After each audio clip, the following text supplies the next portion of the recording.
Dun, dun, dun. I like that theme song. It'll be changing soon. Yeah, it will be time to change that soon enough. And the reason is because we're like fast approaching our 100th episode, and there is no reason to keep that beyond that. It's time for all things new, new format, new, well, it's about to say new host, but that's not happening, but just new things. And one of those things will be new music. Don't hold me to that because I am not to be held to anything. But the 100th show is coming up. I've actually been doing this 100 times, me and Reggie. Yeah, that Reggie. But anyway, that's another topic for another time. Let's get into today's topic. All right, check it. I'm old. Well, let me correct that. I'm older. I'm not old. I'm older in relative terms, basically. I guess old is more about a feeling than something that can be measured by age, or at least that's what an older person would say, or an old person, old, older, whatever it is. But anyway, part of the reason I bring that mess up is because I was reading one day and I saw an article about Tracee Ellis Ross. You know Tracee Ellis Ross from Blackish. She is Diana Ross's daughter, one of her daughters. I don't know how many kids Diana Ross has, but it doesn't matter. Tracee Ellis Ross is the most famous of the children that Diana has. And like I said, she's on the show Blackish. She was on the show Girlfriends, which was really popular back in the day. And I have to say, well, I don't have to say it, but I just feel compelled to say it because I am a man. She is rather attractive. And if I'm older or old or whatever you want to call it, then she's old too. She's 49. I'm 51. Now, the reason that I bring all of that up, because it is rude to mention a woman's age. So I'm not just throwing her under the bus like that. I bring it up for a reason. And the reason that I bring that up is because Tracee Ellis Ross is at the age of the woman that I date.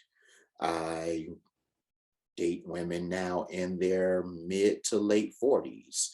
Last relationship I was in, the woman, she was 48, 49. And when I think about my last few girlfriends, they were in their mid 40s or something like that. So we're talking about the age range of the woman that I date. That is the reason that I'm bringing this up. That is the reason I'm talking about this. And Tracee Ellis Ross, she falls into that demographic, just like the demographic that listens to this podcast. So, like me, Tracee Ellis Ross, she's single. Like me, Tracee Ellis Ross, she's never been married. So, actually, maybe I have a shot, or maybe not, but hey, I like to think positively. Or maybe I don't. I don't really know. Is it positive if I dated Tracee Ellis Ross or not? And I'll tell you why in a second. But that's neither here nor there. Anyway, the article was about her and what she was going through, and specifically her journey through perimenopause. Now, forgive me for being naive, but when I was coming up, there was menopause. That was all that I had ever heard of growing up. And I didn't know much about it back then because I was too young to really know about it, or more specifically, care about it. But menopause was all that I had ever heard of without really knowing what that meant. I wasn't even hip to anything called perimenopause. As a matter of fact, I wonder if that was even a thing when I was growing up, or if it's one of those newfangled things that they attached to menopause just as time went by, or maybe it was because of some new discovery. I don't know. But the point is, I wasn't hip. And like I do when I find myself in a sea of ignorance, I Google. So that's what I did. All right. So before I continue, ladies, you can sit this episode out because this episode is more geared toward helping the brothers kind of navigate these waters, kind of explain some things to them for those that don't know, for people that was in that, for the guys that sat in that same sea of ignorance trying to swim that I was in. I am here to educate. So ladies, like I said, you can sit this one out. And when I say you can sit this one out, I don't mean don't download the episode or don't listen to the episode. You still need to do that. And while you're at it, you still need to tell 50 friends to tell 50 friends so we can get our own little susu going. But when I say you can sit this one out, like I said before, it just means that the episode is about educating the fellas. Hopefully, you ladies already know this, because ladies, if you don't know about perimenopause, I tell you what, you really got a shock coming to you. But with that said, how can a woman not know? But I guess I shouldn't assume anything. Hey, I don't know. And the reason that I don't know is because men don't really have anything like that. When we get old, we just get old. I mean, what happens to a man when they get old? I mean, that happens exclusively to men. I guess your dick stop getting hard eventually. But that's usually because of diabetes. Anyway, it's neither here nor there. Sorry, I got off on a little bit of a tangent, but at least I've caught myself on like what I normally do when I go off on these tangents and things like that. But no judgment. If you know, you know. If you don't know, that's what we're here for. Anyway, perimenopause, it happens in 2 stages. The early stage, it can start in the 30s. That was really a shocker when I first read that. But it usually happens between the ages of 40 and 44. Then there's the late stage, which usually starts in the late 40s or early 50s. Okay? The average length that it lasts is 4 years, and it can last for as long as 10 years. And it ends when women have gone 12 months without having a period. Then at that point, that's when menopause starts. Now, I'm not going any further than that because I'm stuck on perimenopause.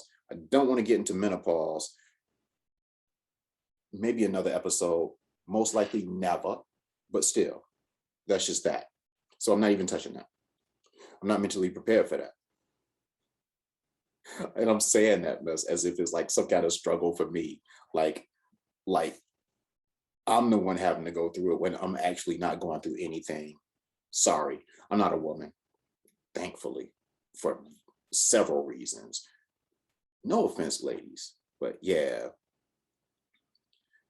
Men, as stupid or whatever negatives we possess, I tell you what, yeah, we good on this side. But anyway, let's stay on perimenopause. I saw an article, and that article listed 34 symptoms of it. Now, I won't go into all of those. This is a dating show, so I'll stick with the ones that selfishly, because I'm a man looking to date women, things that would selfishly impact me in dating, and the fellas listening to this, since women are sitting this one out. So amongst those 34, the ones that might apply to the fellas is obviously the one that is the most commonly spoken about, or at least the one we hear about the most, are hot flashes. And I can relate to that because I have been frozen out of women's houses before because they have their AC on in the winter. It's like you walk into the house and the AC is set to like 60 or something like that. And you're like, sheesh, I forgot to bring a coat. I thought it was summer. Who knows? So yeah, they have the AC on in the winter instead of the heat, which is weird.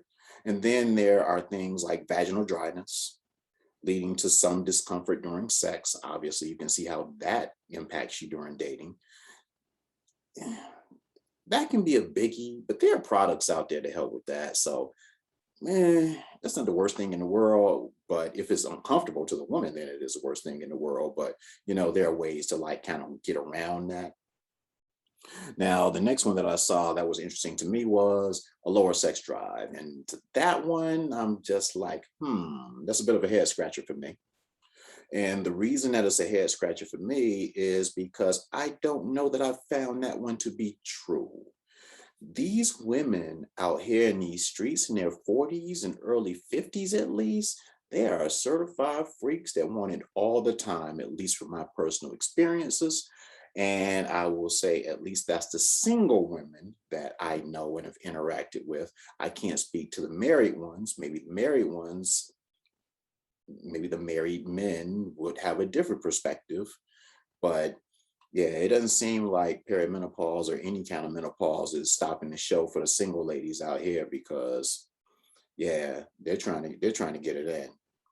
So I don't know about that. And I know as I'm saying that, I understand that it's a gross stereotype, and I'm sorry, but it's interesting that I think it be the case, but I found it not to be that women's sex drive doesn't seem to be lower during these perimenopausal periods, but I don't know. Anyway, here's the other one that unfortunately I found to be true, and many men have spoken about it being true. The main symptom, and one that everybody, no one will be surprised when I say it, are mood swings. Now, that one is a biggie. Unlike the vaginal dryness, yeah. And honestly, I can't really knock it after reading what I read about this whole thing. Mood swings, it seems kind of understandable. I mean, if your body is going through all of those changes and adjustments and all of that stuff, and you don't have any control over it, really, how can you not be moody from time to time? And while it's understandable as I talk to you all on this podcast, while you're while you're experiencing it in the midst of a relationship, it might not be so understandable. I'm talking to you now, it makes perfect sense to me. But shoot, I've dated women that they acted like they were perimenopausal, even if they weren't. I don't know if they were or not. It's not the kind of thing you bring up in the midst of an argument because that'll just make the argument worse. So you just assume, and then usually speaking for myself, I haven't been as understandable as I am appearing to be right now as I talk to you, and I'm single out here in these streets. As a matter of fact, when you're in it and you might be the object of a mood swing, you're usually not thinking as a guy, oh, she's just having a perimenopausal mood swing. Oh, and I need to be extra sensitive to what she's going through right now. Nah, fellas not usually thinking that. Usually guys are thinking when they're the objects of a midst of a mood swing is basically, fuck this bitch. Sorry. But yeah, that's oftentimes what a man is actually thinking, when he probably should be thinking more like the extra sensitive and being more understanding of what she's going through, because again, we can't relate to it. So it is what it is. I don't know. As a single man, though, dating perimenopausal women is kind of like walking into a dark room that you hadn't been in before, and you don't know where the furniture is. So you keep like bumping into things despite how hard you try to avoid it. Hopefully that made some sense. But yeah, that was the only analogy that I could think of, because you don't really know what you're walking into when you're meeting these women and you're dating these women, and you don't know what they're going through. So you just kind of clueless. And since we don't go through that, we can't relate to it. It just makes us even more clueless. Like, like you're dating women at this age, so it's safe to say that they're in some kind of phase of menopause. Yeah. But you don't really know what phase and how that might be affecting them, if it's affecting them at all. And when you do see the behavior that might indicate a mood swing, you don't know if it's actually a mood swing or if it's just their personality, like I said earlier. I think I said it earlier. Well, I'm saying it now. See, when you've been married, you see the changes and you know exactly what it is because you were married to them. You knew them before perimenopause or anything like that. You knew them when they were young and vibrant and all that stuff. And then you're married to them and you see the change, and at least you can say, okay, I know what it's like when she's good. So she must be going through something now. You know, So that makes sense. But when you're single, just starting to date someone, you don't know what's what. It's like you're both prisoners to this state of being that she's not even responsible for. And while I in no way mean to equate what she's going through to what me as a guy goes through and trying to date or learn or understand this woman while she's going through it, I'll just say that it can be a little confusing. And it might require some patience that, as a guy, you have to evaluate if she's worth having patience for. We're just dating. So I don't know what to make of any of this. So anyway, going back to the article on Tracee Ellis Ross, she said that the perimenopause was, quote, I'm quoting now, frying her brain. As a guy, meeting this woman with the hope of dating and being with her, I can only imagine how anyone that describes their brain as frying could be dateable. Now she's 49 and single, so might speak to some other things too, but hey, I can say that same thing about myself, so I'm not gonna knock her hustle. Better to be single than divorced 15 times, but hey, no judgment. We do our thing. So again, I'm not knocking her for having the experiences, and however that manifested itself, I couldn't blame the person.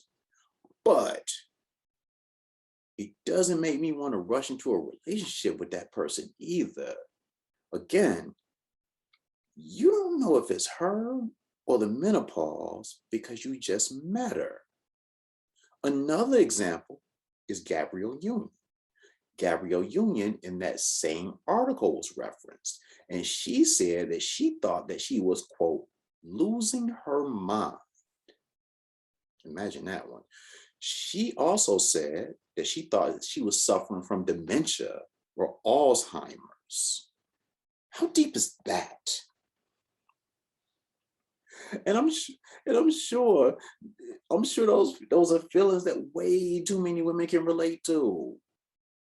Now, me being the human being that I am, the decent human being that I am, I don't like to just be negative during the course of these entire podcasts. So I like to balance things out. And one of the ways that I balance that out is to try to bring some good news to the party. I'll try. I don't know how successful I'll be, but hey, I like to be positive. Again, ladies, you probably know this already, but for the fellas listening, here you go. Exercise and eating healthy are both good things that help. Getting enough sleep, that's a positive as well, if you can sleep in the midst of the hot flashes. Then I read that you can get hormone therapies and antidepressants that can help through the process. I'm talking about 10 years maybe, so yeah. But hey, whatever works. That's my motto, unless of course it kills you in the end, which means it wouldn't be working. But anyway, whatever works. So just when you think that you might have dating all figured out, well, does anybody really have dating figured out, to be honest? At least I'm smarter in dating now than I was 10 or 20 years ago. But just when you think you have dating figured out, here comes yet another wrinkle that drives men and women apart. And with all of that, with all of the issues that I've had in finding my soulmate or twin flame, as Reggie, yeah, that Reggie used to say, now I have another issue to wrestle with when meeting and dating women. And please excuse me, ladies. As I'm not trying to say that, because I know that some of you are rolling your eyes. So I'm not trying to equate my issues in finding love with your issues in dealing with this health battle. So I don't want to make it seem like that, like it's all about me. But, when trying to meet somebody and date them, that is something that as a guy, you kind of have to factor in. I'm imagining that every man in his 50s has never been married is just as clueless as I am. And let this be a lesson to all the fellas out there. Because I like to end these podcast episodes with loving comments because I'm a loving individual, damn it. Be a little bit more patient and understanding. When you meet women, when you deal with women, regardless of how you see them or whatever, be a little bit more kind. You never know what that woman that you met is going through. So that's how I end it. See, I try to end it on a positive note, positive vibes, and all of that good stuff.